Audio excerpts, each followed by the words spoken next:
Make Me Laugh Media presents Comedy Insights. We give you the scoop on all things comedy, such as my first time I ever bumped, my favorite comedy special. What's it like to be a woman in comedy?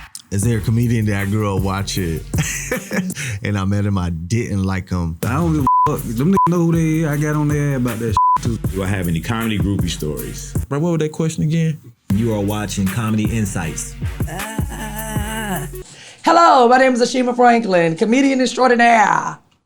You're watching Comedy Insights.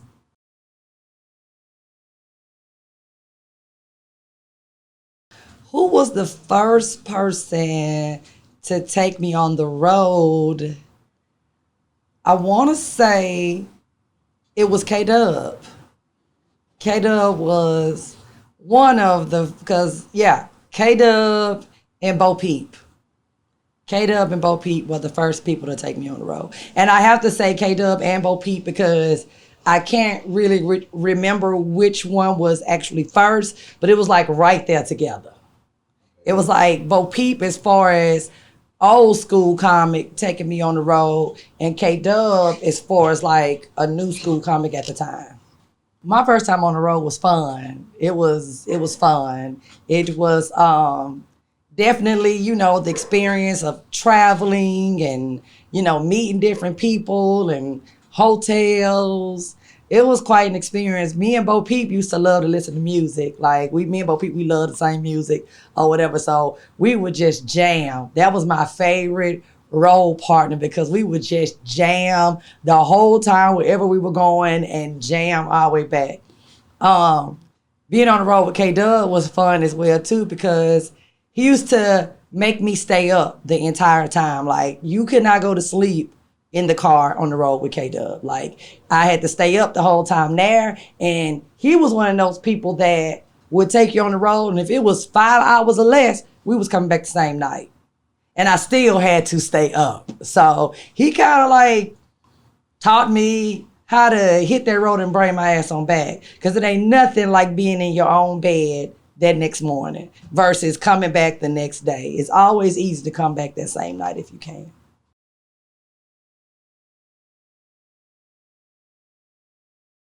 My favorite place to perform, I would say is, that's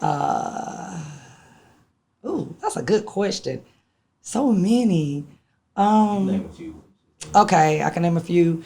Some of my favorite places to perform, the Airy Crown Theater in Chicago, Caroline's in New York City, Mocha's back in the day in New York City on a Monday night that was hosted by Smokey Squad Reds. Hands down was one of my favorite places in New York. It was one of those places where you definitely had to be funny, and it wasn't that big. It was small and it was intimate, but it was like be funny or go home. It was literally my introduction to the New York comedy scene, which is just as aggressive as the Atlanta comedy scene. Uptown Comedy Corner, which is where I started, right here in Atlanta, Georgia, still always one of my favorite places to perform. Wow, so freaking many. I love going to St. Louis. I think St. Louis is an amazing city to perform in. I said Chicago, I said the Airy Crown Theater. I love being down south, like Birmingham and Detroit. Detroit, what up, though? Is definitely one of my favorite places to perform. I used to love to perform at Baker's Lounge in Detroit. It used to be hosted by my dear friend Kool-Aid, may he rest. Baker's Lounge was in that movie, what was that movie with Mike Epps? Sparkle. It was in the movie Sparkle where the guy was standing up doing a stand-up comedy and Mike Epps was heckling him or he was getting heckled. That was Baker's Lounge in Detroit. I love that place. Great memories.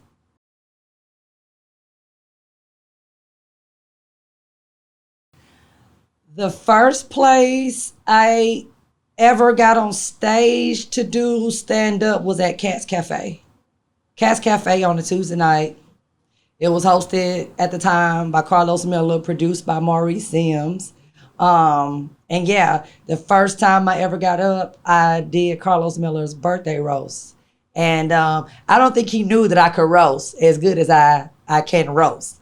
And so I kept saying I wanted to go up, kept saying I wanted to go up. And he kept kind of like brushing me off, like, all right, I'm gonna get you up. And he ended up putting me up last. And I smashed, killed it. So yes, Katt's Cafe, Carlos Miller Rose. He had a raggedy ass white van, and I said that bitch looked like it run on pickle juice, and everybody was dying. And we was calling his car pickle juice for quite some time after that.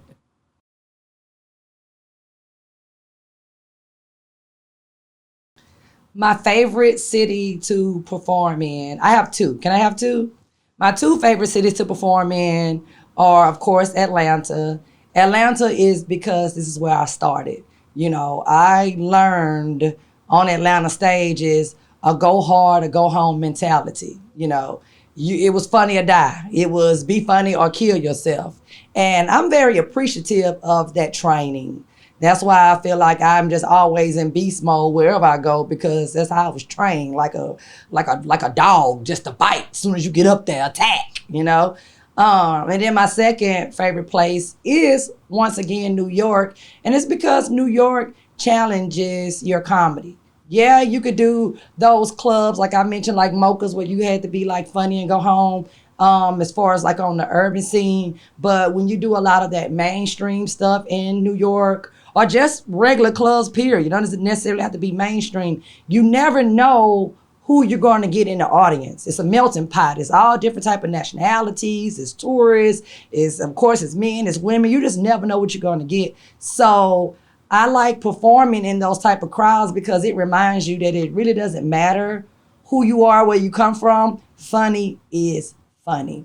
And it challenges you to be a tad bit more clever, because you have to dig deeper inside your material, because you have to get these other people to understand what you're talking about. People who don't even know where you were raised or how you was born or your family or whatever. They might not have experienced any of that and haven't probably even been around any of it. So to bring that to life and to bring those people into your world and get them to laugh at your world, I love it. I love it. The first comedian I saw live was Tony Roberts. Well, no. That's not true. The first comedian I saw live was when I went to the Kings of Comedy tour. Before it was a special, it was a tour. And it was Steve Harvey, of course, Bernie Mac, D.L. Hughley, and Said the Entertainer. But when I saw it in New Orleans, I want to say back in 2002, Damon Williams was hosting the show.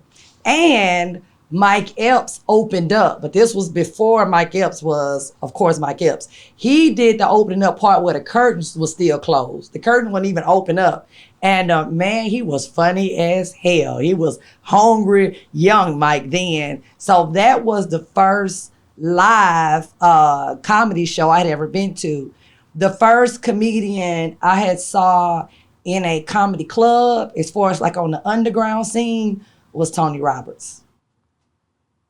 And that was a different experience for me because, yeah, I had been to that bigger show that was in like a arena, but I had never been in a real live comedy club because Mobile didn't have comedy clubs. So when I went to Uptown and saw Tony Roberts and saw all these underground comics that I had never heard of or seen in my life, it was kind of surreal for me because I used to always say I wanted to be a stand-up comedian, but it was at that moment when I saw that, I was like, oh, okay, this is where I belong. I supposed to be up in here. Like, this is the place to be. I was sold instantly.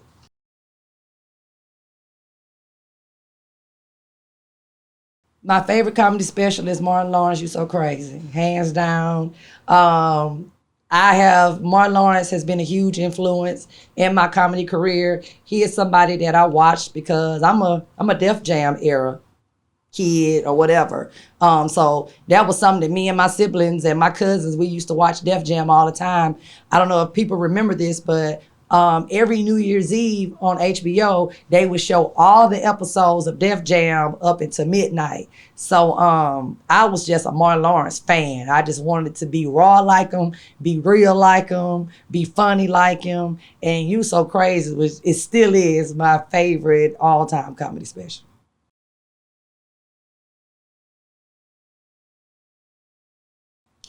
I knew I wanted to be on stage when I was a kid. I was in performing arts from 5th grade on up through high school. And so I was always in stage plays and stuff. But I would always get casted as the comedic relief. I was already funny. I come from a funny family. That's all we do. We get together is be loud, drink, eat, and laugh, number one. And so whenever I would get casted for anything, even if the character wasn't funny, I made the character funny. And just that, getting that response from the audience in like the 6th and 7th grade, it was like that's when I got bit by the bug. So I knew then whatever I was gonna do, I was going to entertain people and make people laugh. I come from a educated family. Pretty much everybody in my family went to college, from the grandparents onto the parents to the cousins. And I never wanted to follow that path. I used to always tell them, I'm going to Hollywood, I'm gonna be famous. Y'all can go to school all y'all want to. I am a star. And so that's what I did. I didn't even waste my parents' time or money with college because I knew that wasn't something that I wanted to do.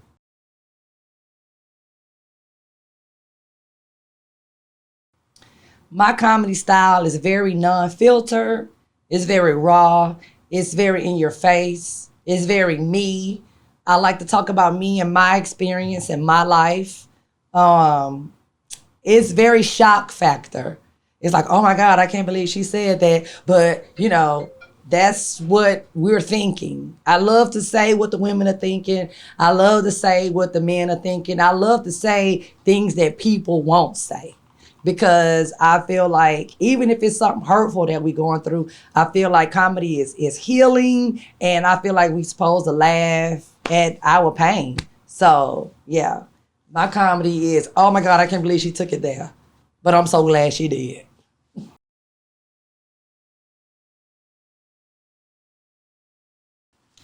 My pre-show rituals, I like silence, to be honest with you. I like to listen to music while I get dressed, while I do my makeup. I don't really like to talk before my shows.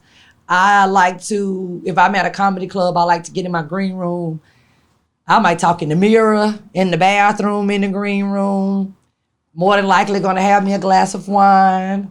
I try to only do one because I'm actually better when I'm not drinking, to be honest with you. I'm more clear-minded. I'm more on top of my stuff. Sometimes I tend to drink a little bit more wine because of nerves, but I am slowly but surely growing out of that. So yeah, my rituals are just silence and talking to myself and going over in my head what I want to say. I may go out there and look at the audience to try to read it, but I don't like to listen to what other comics will say. And I really don't like to listen to the audience that much, to be honest with you, before I get out there. So just myself, talking to myself and woosah.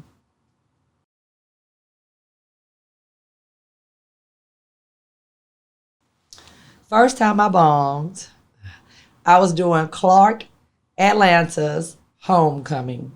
Clark Atlanta University in Atlanta, Georgia. And Ricky Smiley was hosting, and it was me, it was myself, Clayton English, Chris Smokey Jones, and Carlos Miller. And Special K was on the show as well. And it was my first time doing a college show. So here I am on this stage talking about being a baby mama and all these adult problems that really these college kids cannot relate to, because they're still kids, they're still young adults. They haven't gone through anything. They're still figuring it out.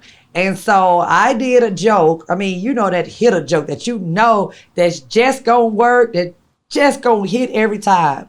And I saw Special K in the audience, and he did like this. Like, I can't put my hand on my face and makeup. He was like, And when I saw him do that, I felt the boo getting ready to come. I was like, boop, boop, boop, boop. And before that boo could get out, thank y'all so much. That's my time. My name is Ashima Franklin. And I got out of there. Got off stage. I was so upset. I cried. Clayton was like, there's no crying in comedy. Get yourself together. Learn from it and keep it pushing. And so that's what I've done since then. Although I have not done that many college shows. I think it's still like a college cloud over my head because of that show.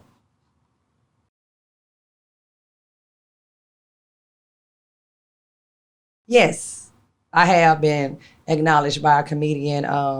Mike Epps knew who I was one time in LA at the Comedy Store, because I had just got off stage at the Comedy Store, and he was like, Ashima Franklin. And I was like, you know me? He was like, yeah, I know you. I think you funny. Some more acknowledged me on social media. Before I had even met her, she sent me a DM one time and was like, hey, you're doing your thing out there on the road, gave me some really great advice. I was like, wow, some more knows who I am.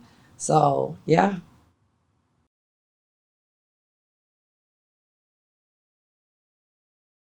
Yes, I actually got a chance to meet. I met Martin Lawrence. And I did like him. I met Martin Lawrence at Uptown. He was sitting in the VIP. Smokey Comedy. I wasn't even at the comedy club. I lived right down the street from the comedy club at the time. And everybody who knows me know how I feel about Martin Lawrence, okay?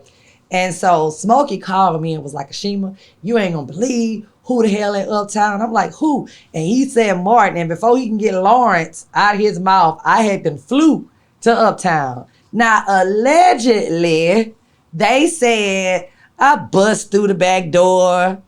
I don't know, went to his VIP. They allegedly said that they said that wasn't nobody supposed to go to the VIP, but I allegedly went to the VIP anyway. I went to his table.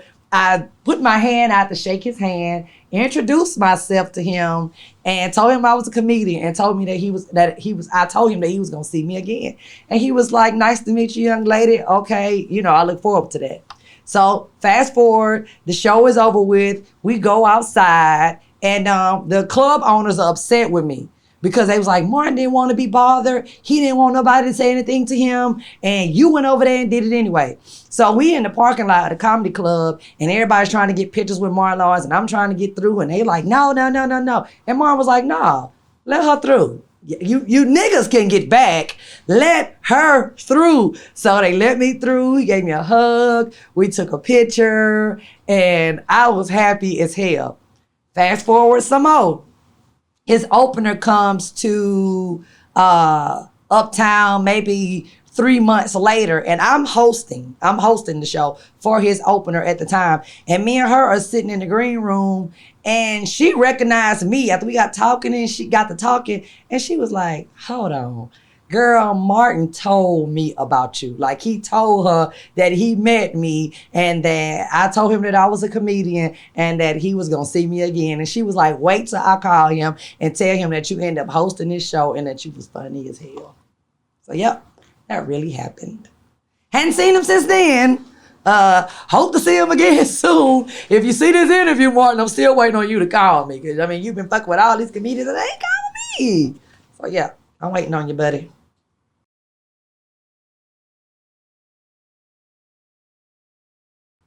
A comic I grew up watching. When I met him in person, I didn't like him.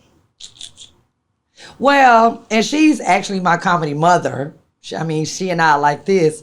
But I do remember the first time I met Lunell, which this was before I had got on the road with Katt. And she is my heart. Let me just start off by saying that I love me some Lunell. We have been through so much together. But I was featuring for her at Uptown. And she had some executives and, agents to come out and see her. And here I am, still amateur at the time, featuring for her. And I go over my time. I got to say why she was a little ticked off at me. And I wasn't all the way innocent. I unprofessionally went over over my time. And when we got in the green room, she politely told me, like, this is my show. Those people out there come to see me, not you, ma'am. So I'm gonna need you to get your shit together and don't let that happen the second show. And at the time, because I'm an amateur comic, I was like, oh my God, she's being mean to me. But no, she was teaching me to be professional. But at the time, I was like, oh man, I've been waiting to meet her all this time. And now, you know, she's fussing at me. But that relationship ended up growing and building. We end up touring with Katt Williams together. And, you know, it just ended up being amazing. And she's an amazing person. But yeah, she gut punched me the first time I met her. I was like, oh.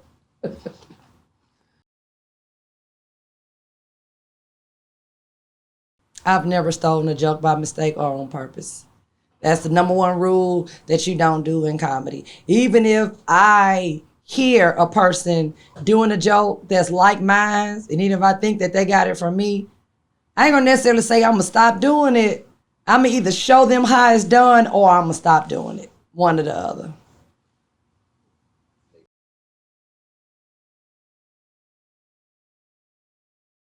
Yes.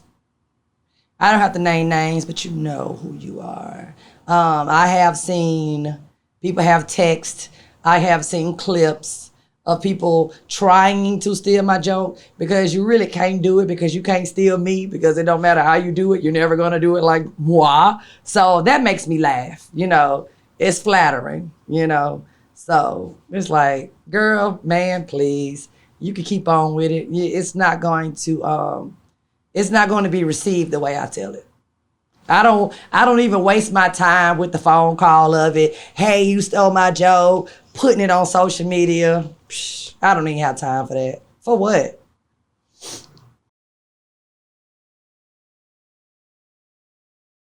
Some comedy misconceptions of Ashima Franklin is that I cannot do clean comedy, that I only do raw comedy, that some comedy misconceptions might be she drinks a lot. Some comedy misconceptions might be she's loose. And none of the three are true.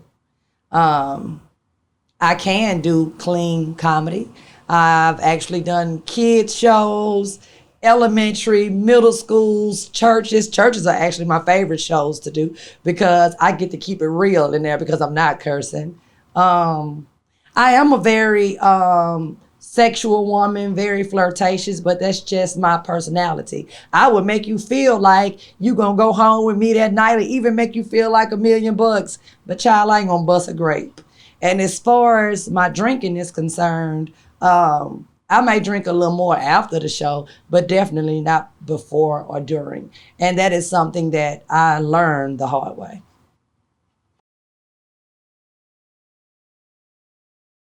I don't normally get heckled, but if anybody tries to disturb my show, I shut it down immediately.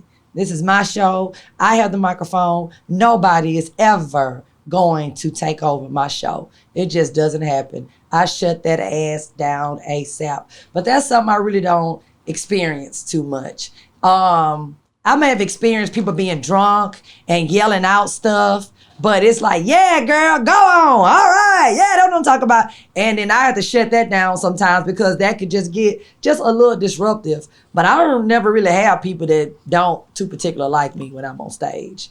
And if it ever happens, the shutdown is on fleek, 100%. Boom. I'm saying something. I always got a joke in the chamber. I always got something that I'm going to fire your ass up with, even if you even think about it. So, yeah.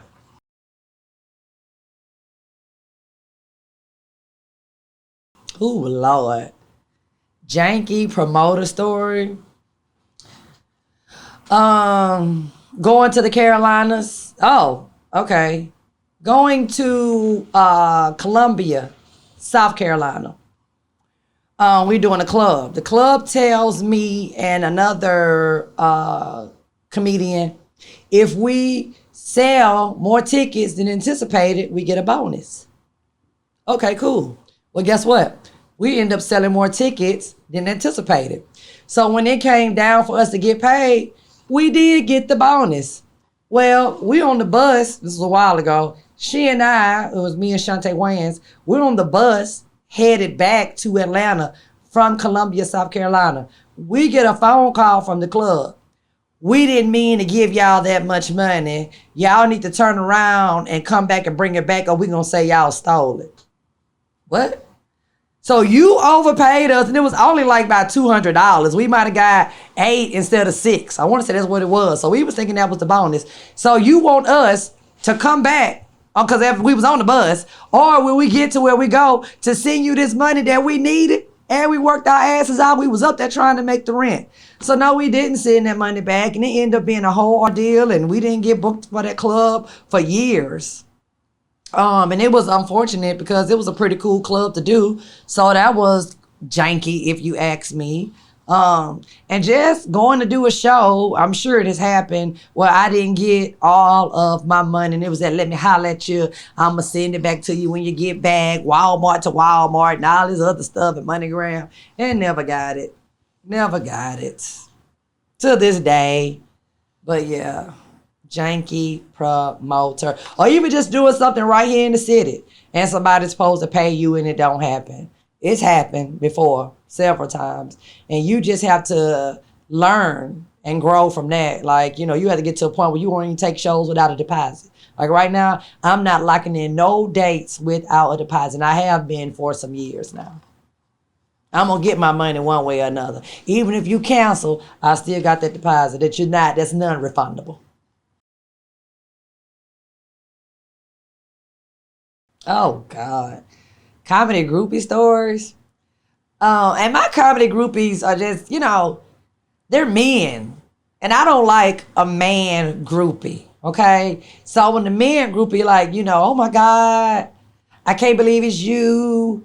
Oh, my God, you inspired me to do comedy. I had just tweeted the other day, I got to stop talking to men that look up to me. You know, I don't want to be your inspiration. I need you to already be inspired when you already meet me. You know what I mean? Like, don't be looking up to me. Look up to your daddy. You know, I'm not that person. So my comedy groupie stories are men that want to bring me things, and that's nice. Bring me things. Bring me my wine or bring me some weed or whatever you see that I like, or flowers. But it always turned into something like one guy brought me some flowers. We exchanged numbers. He was nice. He was actually a nice guy. I was thinking about going out with him. And by the time I get back to the hotel, he didn't send me a picture of his penis. I don't understand why men do that. Nobody asked you for that. Just because I gave you my number, don't send me no picture of your penis. Especially if it's an old, long, skinny penis. Nobody want to see that. So I don't know about my comedy groupies. Some women are nice, you know. Some women are like, you know, I love you, Ashima. You got me through this, got me through that. But hell, half the time they ass be studs. So I don't want your stud ass on me either because I'd be scared to look them in the eye thinking I'm a big gay. So my comedy groupie stories are different. I'm sure I've had a handful of people that really have given me nice things, especially when I was on Ready to Love. I had one lady send me some Spanx that I actually wear to this day. I was like, damn, bitch, you tell I'm bad built on the tizoo. She was like, I'm going to tell you that. She actually DM'd me and was like, they work for me, they going to work for you. And that's been like 3 years ago. And she right, they sucked me in and bought my titties up. I mean, I didn't know how to feel about it at first, but thank you, girlfriend. My comedy group is be a mess, child.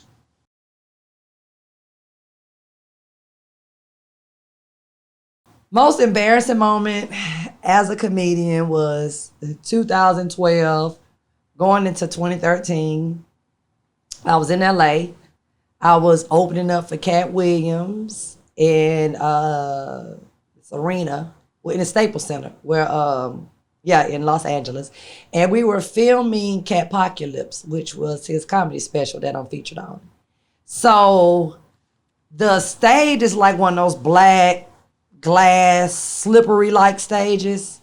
And it's big as hell.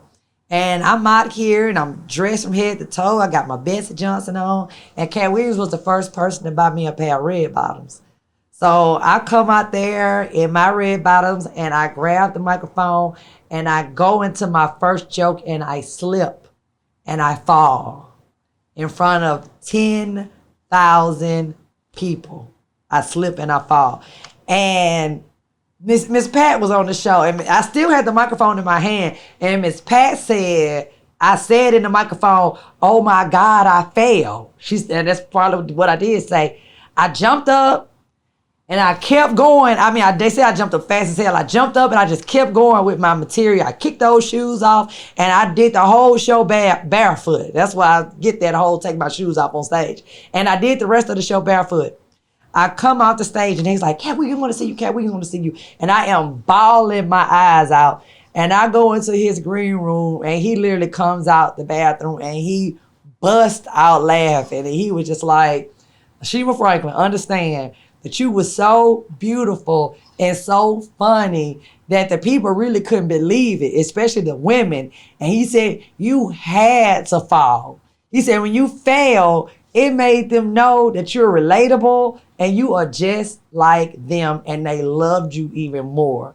But when I tell you it did not feel like that in the moment, it was like my first time doing a major TV show.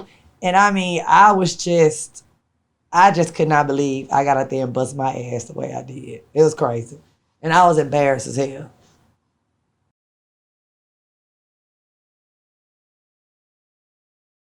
My first fan moment? I was going through the airport and some people recognized me from being on the road with Katt Williams. They were actually at the show or whatever. And they was wanting to take pictures and wanting an autograph and wanted me to sign papers and T-shirts. And I just couldn't believe it. I couldn't believe it. I've had a fan moment in the airport. I've had a fan moment at Proudest restaurant. Well, I had some people come to the table and they even bought my meal and my drinks at Proudest one time before. I've had a fan moment. I stay having fan moments at the airport. I done got moved up to first class, got my own seat, just all type of stuff. Upgrades in hotels where people and the crazy thing is, they don't necessarily recognize me. I get recognized by my voice. They know my voice before they know anything. It's weird. Everybody's like, "I know that voice. I mean, I thought that was you, but I know your voice." So my voice has more fan moments than anybody. Oh, and I love having fan moments when I'm at home in my hometown from Mobile, especially in front of my mom and my sister, because I get so Hollywood. And I stay having fan moments in Mobile. And boy, I eat it up, and my mama would just be like, "Oh my God, she is just Ashima, calm down." But the best is to have fan moments in front of my family. I don't necessarily like to have fan moments in front of guys, especially like if I'm on a date or something. You know, it just be like, "Oh, you must really be somebody." Or, "Oh, okay." It's just like, I don't know. Seem like men get weird.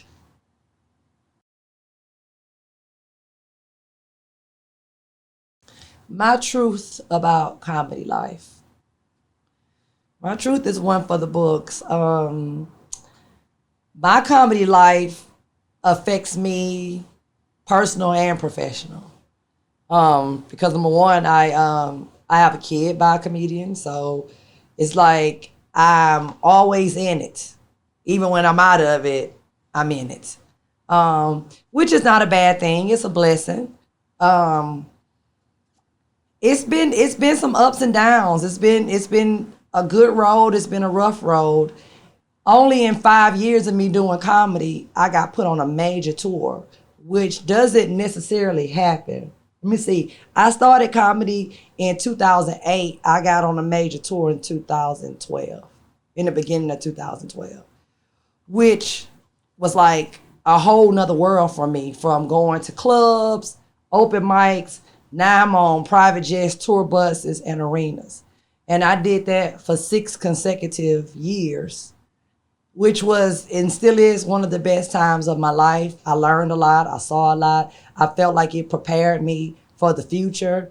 even the good, the bad, and the ugly in it. You know, the greatness in it prepared me for the future, and everything that happened also prepared me for the future because, you learn about dealing with people, you learn about being professional, you learn just about dealing with Hollywood, and also having a kid in this the whole entire time and having a kid with somebody that's a big comedian. It could be challenging. It could be challenging because you have certain expectations that may not happen. You might expect something or someone to do a certain thing and it just won't happen. And it could be hurtful, but you also have to just take from it and learn and just keep pushing. I feel like my comedy career has been a hustle, a blessing. It's been a lot. It's been a lot. I definitely have my days. Even now, I have my days where they're good days, they're bad days. But then even when I get down to my lowest amount of money or, have natural feelings of when is this going to happen and I'm waiting on this to happen, that phone rings. It's almost like, I don't know, it's just like a supernatural thing. That phone rings and here I am blessed with another opportunity. And I don't care if that opportunity is something small or something big. I have on my wall, every opportunity is an opportunity to elevate. You never want to take for granted how small an opportunity is or how big an opportunity is, It's a learning process. I learn continuously in comedy. Like, I'm always learning. You can never know enough. I just recently did a showcase in New York where I learned. The showcase was, but it was because I didn't read the audience. I got out there and got into my material instead of addressing the elephant in the room. That was a learning thing for me. I've been in this almost 15 years and I'm still learning. But I would not trade the journey for anything. I've met some really great people. I've experienced some really great places. I am a hotel snob. I am a airline snob. I am a restaurant snob. You know what I'm saying? And a lot of that has to do with comedy. I have some really great family and friends in so many different places. And I'm just honored. I'm honored that I'm able to do something that I love every day. Do something that I enjoy every day. Even though comedy might kick me in the ass sometimes, she might not be as good to me as I want her to be, but that motherfucker is always on time and always got my back. And, I love doing something that everybody can't do. Because if everybody would love to do it, but everybody can't do it. You know what I'm saying? If everybody could do it, they would. So and if you ask me, I feel like comedy is the hardest thing you could do in entertainment because it is just you and that microphone. It's no backup singers, it's no band, it ain't no hype man. It is you that's got to get out there and bring out that emotion. You have to bring out laughter in people, and that takes a lot out of you. I have gotten off stage and literally have been emotionally drained. That's why I don't do no after parties. You're never going to catch Ashima Franklin at the after party. You're going to catch me out that stage selling my merch and I'm back at the hotel. The after party is in my room with my wine and my weed and the TV because it just pulls so much out of you. And but I enjoy it. And I would not trade anything that I went through, anything. I actually appreciate the hard times because I take those lessons and I instill those lessons in other comedians, especially female comedians, but in any comedian. I instill those same things because I don't feel like people should have to go through necessarily what I went through. So if I can protect or stop somebody from going through something I went through, I find pleasure in doing that. I honestly do. People will tell you it's nothing to get a message from me. If I feel like it's something that I can avoid, help you avoid, especially any type of hardship, and you got me all day.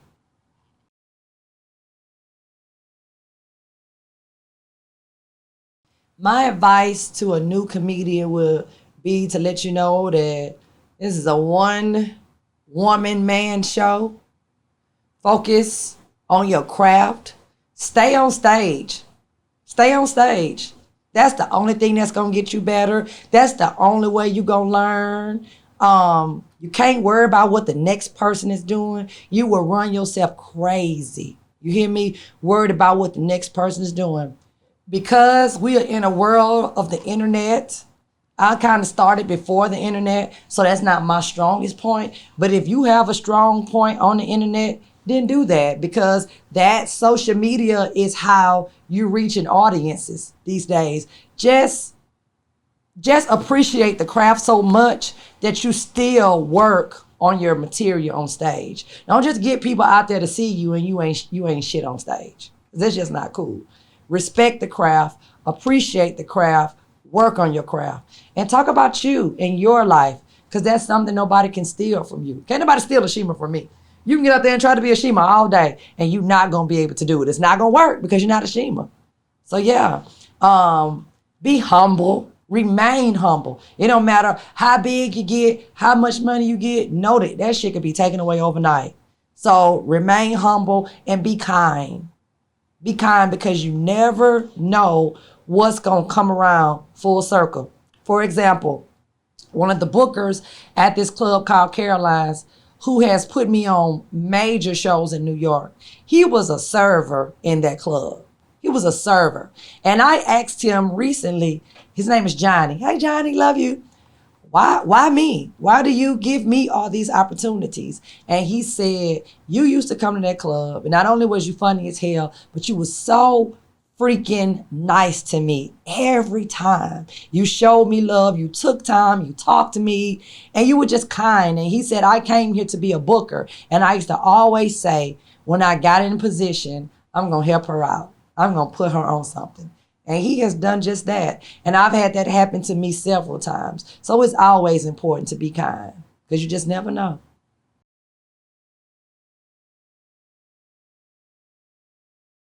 Five years from now, I see myself with hopefully 2 or 3 comedy specials on a major network. My own late night show, which is my dream. I want to be sitting behind a desk and a guest, and it could be as raw as it wants to be. And it's like, here's Shima type of show or whatever. So I do on my late night show, I want my own sitcom that talks about my life. You know, me being being from Mobile, Alabama, being a single mom, stand-up comedian, kid by a major comedian, you know, my life. I would love for that to be on TV as well. Movies, and healthy, alive and healthy, and watching my son graduate from high school, getting ready to go to college, and happy, and married, and in a big house, and in my silk pajamas all day, every day, like I like to be, and traveling, and going to Aspen for Christmas, and on a yacht, sipping on my champagne, and enjoying all the fruits of my labor with my mommy sitting right there on the side of me. Yeah. And cooking and frying chicken and fish and pork chops, and my friends coming over and enjoying it because they love to come over and eat at my house. And yeah. And it's all going to happen. Yeah. 5 years from now. That's what I'm going to be doing. Probably interviewing with Oprah. Yeah. You know, you made it when you interview with Oprah. That little one-on-one where you sit in the garden. Yeah, I'm going to be doing that. And forgiving, in a forgiving place, in a wonderful space with people or situations that I've been hurt and healed. Most importantly, healed.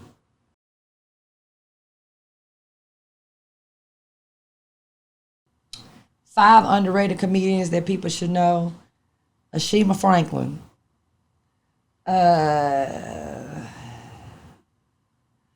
No, just playing. Ashima Franklin. Phil Duckett.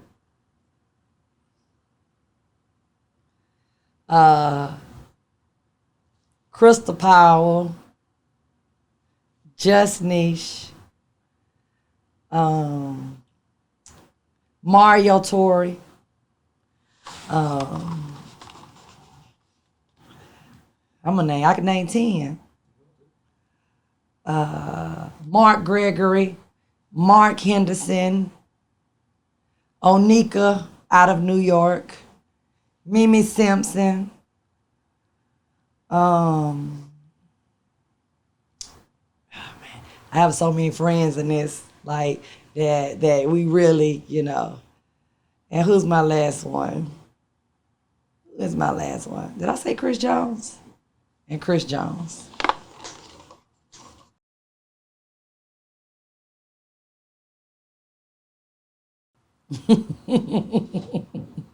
What's it like to be a woman in comedy? So what's it like to be a woman in a boys club? A lot. It's fun. I wouldn't say it wasn't fun because I like being a woman in the boys club because women can do it too. But it's also quite challenging.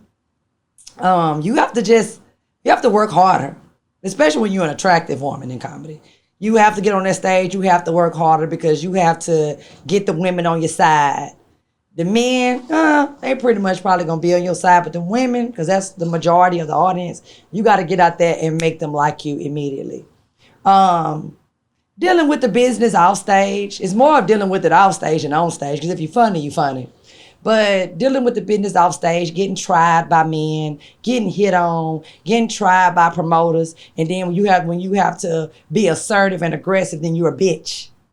It's like, nah, I'm not a bitch. I'm just about my business. It's so funny because comedian Pierre was saying, you women have to go through so much. It's no wonder why y'all bitches by the time y'all made it, because y'all had to been through so much. Especially when you're a mom and being away from your kid. Women are not expected to be away from the kid. It's like unnatural. So you can tend to get judged. But when you have been blessed with a great support system like I have, I'm thankful that I did have that, because it's hard to parent over the phone and on FaceTime, and it's hard to get people to do things the way you would have done it, especially when it comes to your kid. So that was hard. And just all the sacrifices you just have to make with just being away and being on the road and missing games, funerals, weddings, holidays. It could take a toll on you, especially when you have a family. But it's important to stay focused on the end goal, because the end goal is building a legacy. The end goal is having generational wealth to where your family won't have to worry about certain financial burdens. And that's just what I'm focused on, I want my grandkids and my great-grandkids to still enjoy the fruits of all this labor that I've put into comedy. It's hard dating. For me, it has been. Martin Luther King said it's easier for a woman to be the helpmate of a king than for a man to be the helpmate of a queen. And he was saying that to say it's easier for a woman to stand beside her king and support and carry the robe and the crown if need be. But for a man to do it, it's kind of hard because men are men and they have egos. But if you find the right man, I'm pretty sure that the right man is out there for me and a lot of us ladies, then he would know that he's definitely not standing behind me. He's standing beside me. And why not stand beside a queen? Would you want to stand beside a peasant?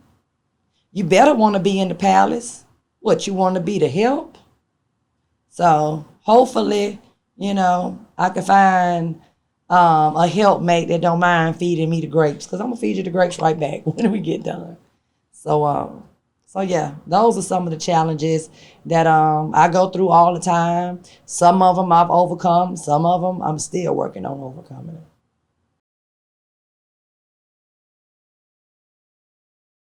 Proudest moment in comedy is when my mom and my family came to see me when I was touring with Katt Williams at the IP Casino in Biloxi, Mississippi.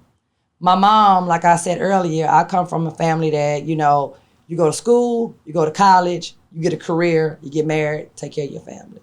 That's just how we do. So I was one of the first ones to step outside of that. My mom didn't even come to my shows. Like, she didn't come to my shows for like years. And I can appreciate that now, because I might not have wanted you to come when I was doing Roscoe's Rib and Chickens, you know what I'm saying? But when she came, especially, my family came, but when she came and she saw me on the big stage doing a big theater, and I rocked that bitch to rocktivity.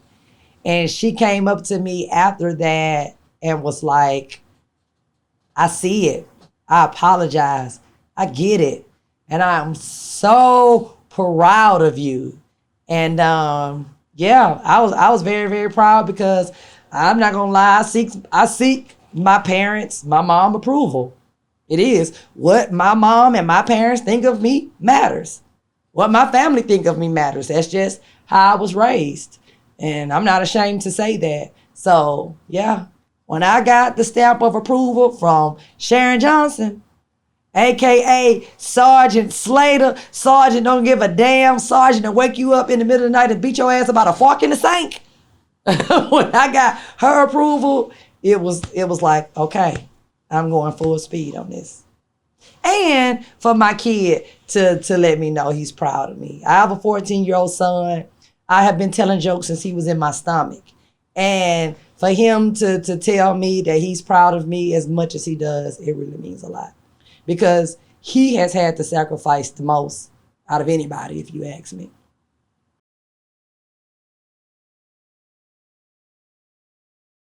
Oh, my thoughts about Cloud9 and Make Me Laugh Mondays. I mean, can't you see the thought on my face? Make Me Laugh Monday and Cloud9 was really an era of comedy. It was the type of room that you had to be funny in, but you had to come at Cloud9 with some material. You just couldn't come at Cloud9 with the hacky shit. You had people in there that listened. You had a wonderful host, which was Vanessa Fraction. And the vibe from the food to the intimacy of the room. And it was like a family, you know, inside and out. Everybody knew each other. Everybody came through and got on that stage, no matter how big or small you were. You know, we done had Anthony Anderson come through there. We done had some of everybody come through Cloud9. And it was just a really great time. The roast sessions that we would have after the club. And this was all on a Monday night. It was on a Monday night, not a Saturday, not a Friday. This was a Monday. And oh my God, them heavenly chicken wings, I still ain't forgot them. Them heavenly chicken wings, my nigga. Well, I could eat one right now. It was just a wonderful time. And the camaraderie of everybody. Cloud9 brought a lot of people together. Old school, new school, celebrities, just starting. It just brought everybody together, and we were all in one melting pot. And for a minute, we were equal, you know? And I will always appreciate Make Me Laugh Mondays and Cloud9 and Make Me Laugh. I would just always appreciate how Make Me Laugh has always supported me from day one. Day one. That's my family. Make Me Laugh is my family. And I'm just glad that we still rocking, baby. Still doing our thing. And just to see that tree from Cloud9 and Make Me Laugh Mondays grow, and all these different branches that has grown from the tree. You know, you got Make Me Laugh Media from it. You got More Than Culture podcast from it, and many more. You know what I'm saying? So we've done comedy specials from it, you know, comedy series from it, had another comedy night. Like, it's just everything that has come from Make Me Laugh. I love it. I love it. And I will always support Make Me Laugh. I am Make Me Laugh. I bleed to make me laugh. Without me, it would be no Make Me Laugh. Yeah, I mean, yeah, you hosted. yeah, I've hosted Make Me Laugh, you know. Tyler became the host once Vanessa went on the road and started doing her thing. When the Monique show was in Atlanta, everybody from the Monique show came to Make Me Laugh. And when you was doing the Monique show, you came to practice your set at Make Me Laugh. I mean, that's just what it was. And yeah, it was definitely a time. We had a time. And I know if everybody remember, well, my close friends remember, I live right around the corner. So we would do Make Me Laugh all night. And next thing you know, everybody end up at my house. And ain't no telling what I'm in there doing. Frying chicken, fish, bologna sandwich, hams. Ain't no telling what I'm doing. That's what we did. I love it. I wouldn't change nothing. I'm about to show you a clip from it. Okay. Oh Lord. Oh, Lord.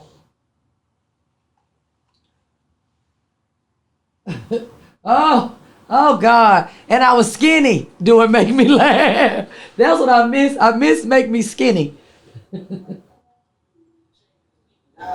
the I tell her every time I go, take like a big country black hairy. Oh. I still do. You need to shade and have a little looking ass dick. Thank you all for that. Thank you all for that. And furthermore, I think it's gay to shade and have a dick. Yeah, I do. Oh, God. Yes, I think that what you got to do is better than shade and have a dick.